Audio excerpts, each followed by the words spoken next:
It's Sprint All-Star race weekend, and we thought it'd be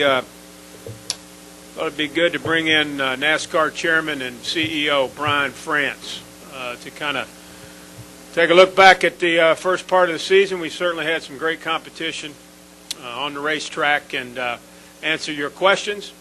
So at this time, I'll turn it over to NASCAR Chairman and CEO Brian France. Brian, thanks for being here today. Thank you, Kerry. I'll start out by saying many of you have come up to me and said that through the years that you feel like the media sometimes gets a little shortchanged, doesn't quite get the treatment that you deserve. And looking at that TV and the screen out front, the new screen, you guys may be right. That's quite a big screen and quite a resolution. On a serious note, we're not at the halfway point, but we're headed that way here at the All-Star break. And obviously we got off to a fast start at Daytona with a young, dynamic winner and a great race. This week, of course, today, NASCAR Day, we're very proud of the money raised going to children, mostly children who need it the most. And not to mention the monies just granted to the tornado victims throughout Alabama, Tennessee, and Mississippi, and the other parts of the industry having chipped into that. So that's good to see, and it's good to see that NASCAR Day continues to make good things happen for people who need it. Of course, we're also celebrating the Hall of Fame, the second class here on Monday night. It's a great class. The community is really supportive. I was at the event Wednesday night, so we're looking for a really fun and deserving night on Monday night. I understand that attendance is up for tomorrow night, and as well as going on into Memorial Day weekend in the Coke 600. So that's nice to see the track here in Charlotte doing a really good job. I would just tell you a few things, and I'm going to take some questions in a moment, but about competition, which obviously is the centerpiece of what we do. And if you look back, and I would go back not only to obviously the first part of this year, but really go back to most of last year where you saw a rise in the competition level, lead changes, new winners, very competitive chase down the stretch between Denny and Jimmy Johnson and so on. And that's carried on to this year. So you've seen some resurgence by some of the drivers who mean the most to the NASCAR fan base. And obviously that would be Dale Jr., who's, I think, fourth in points now, contending for wins, and looks like he could contend for a championship if he continues to improve with his team. There's been a lot of excitement, and I know we'll have some questions on some of the mixing it up on the racetrack in recent weeks. Not surprising because things are tighter. The competition level is higher. Emotions are higher. So that doesn't surprise us to see that's the case. And so, a good part of that is exciting and great for the sport. And obviously, there are limits to what we think, how far that can go. And we've shown those limits recently.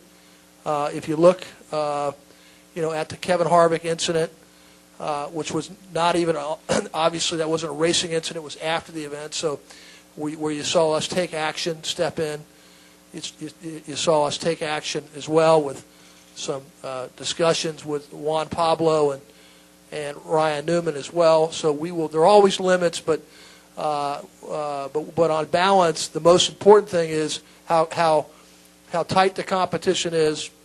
And I'll say one other thing about that. The wild card format, where wins are going to matter as we go into July and August and close out the regular season, you could have some really interesting things happen with some drivers like Regan Smith or others that who were counted out before, but they have a win. They maybe have more wins, and that could be a factor. Probably will be a factor. And so I think if you talk to anybody who's in the know, that you'd get a very good report card on the competition. I've always said that's the stake on the plate for us. And then the final thing is that we mentioned to you some time ago that we had engaged in some reviews of things within the industry that we think we can improve on. They range from, the experience at the track, the things we can do at the league level, and, things the team owners can do differently and better to serve our fans. Those reviews are in. They're good. They're constructive. We'll be sharing those with the team owners here shortly. It's shared them with a number of tracks already so far, and so we like to think that we're our own good self-critic in some areas that we think we can improve on. So with that, I will be happy to take some questions. Okay, we'll take as many questions as we can. We ask that you limit yourself to one question. State your name and affiliation. We'll start right here with Jenna, and then we'll go to Lee, and then to Mike Embry. Go ahead, Jenna. Hi, Brian. Jenna Fryer, Associated Press. I'm wondering where you personally fall on the boys have at it issue, because it's a little tricky in that NASCAR has to maintain law and order, but you get all this outside interest and you bring all these new eyeballs, and it gets people talking, and it's a real water cooler thing. So where do you personally fall, and what is the proper way to manage that? Well, I think that's a good question. I think that, I said earlier there are limits, and you saw one of the limits is that, if you put, anyone in danger, like what happened with Kevin Harvick and Kyle Busch, where, it was after the race had happened. I think it's important, though, to note that if you look out through NASCAR's history, one of the videos that showed the most Wednesday night was the famous finish at Daytona with Richard Petty and David Pearson, where they obviously hit each other and spun out in the grass. And if you go through our history, that's part of it. Contact, emotion, in particular late in the race. We have said we want to, and we're like, anybody, we can over-officiate, over-regulate in some circumstances over a 60-year period of time. We can be, and I think our point was a couple years ago that we thought we might have been in a pattern of that. We wanted to put it more in the driver's hands. We never said that there was no limits to that, that you just can't go around as with a missile, and a weapon out there. But if you're having contact and that's part of NASCAR. So it's tough for us, but that's what we do. And it's tough for any sport to have certain areas of the game or in auto racing that are subjective as to what is too much. But we will figure that out. We're going to remain obviously a contact sport, and we're going to remain with the basic philosophy that we're putting more of it in the driver's hands, and if they go over a line we think is there, we'll deal with that. Let's go with Lee, then Mike Embry, and then with Brian Nelson over here. Go ahead. Lee Spencer with Fox Sports.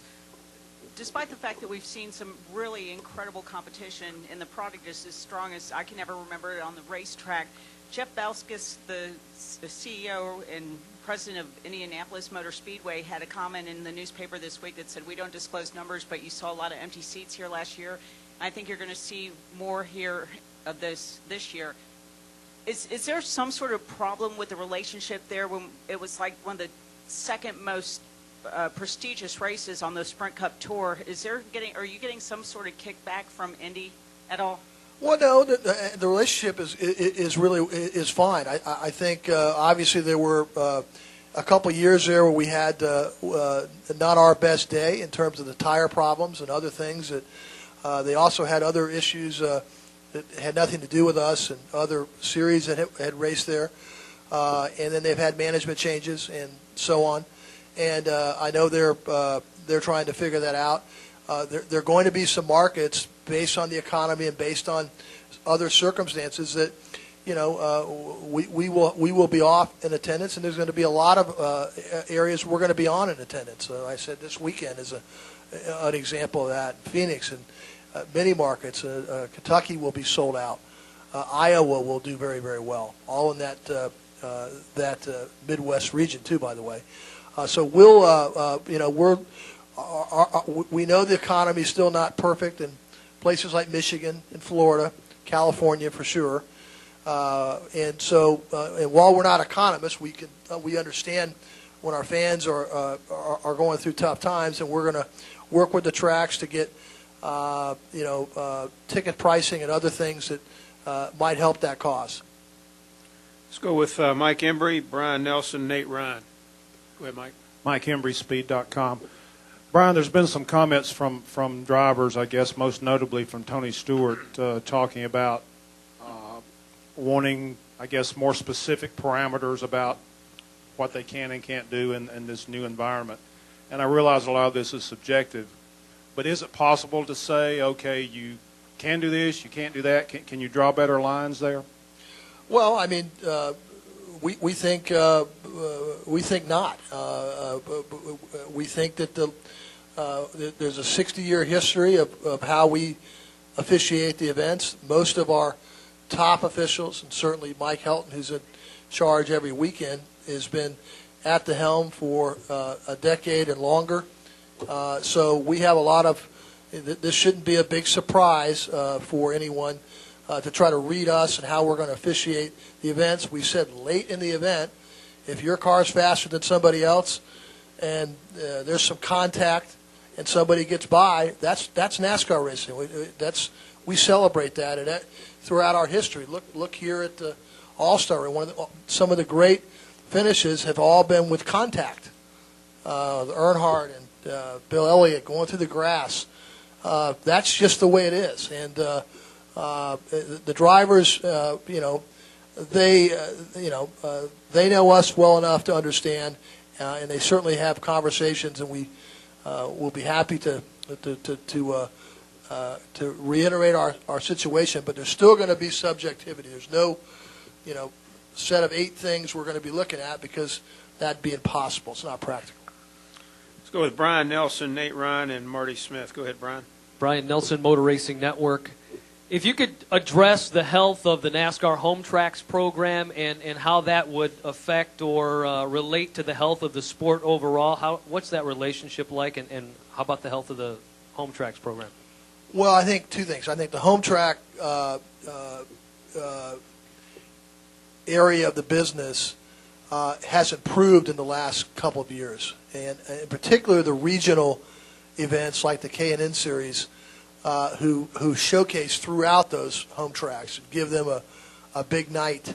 And then one of the things that's happened with our regional series in our home tracks is we're starting to get you maybe have heard me say that some of the drivers in our diversity program who are in the K&N Series, who are in those home tracks, one being Darrell Wallace, I know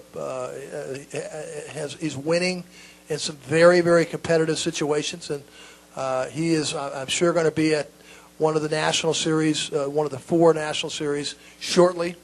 And if that happens, and if he's successful, I hope he is, be a tremendous boost for us and a tremendous accomplishment for him and other drivers like Sergio Pena and others that are coming from the home tracks, coming from the regional series, and they're getting opportunities, and they're showing their skills, and that's going to be a good thing.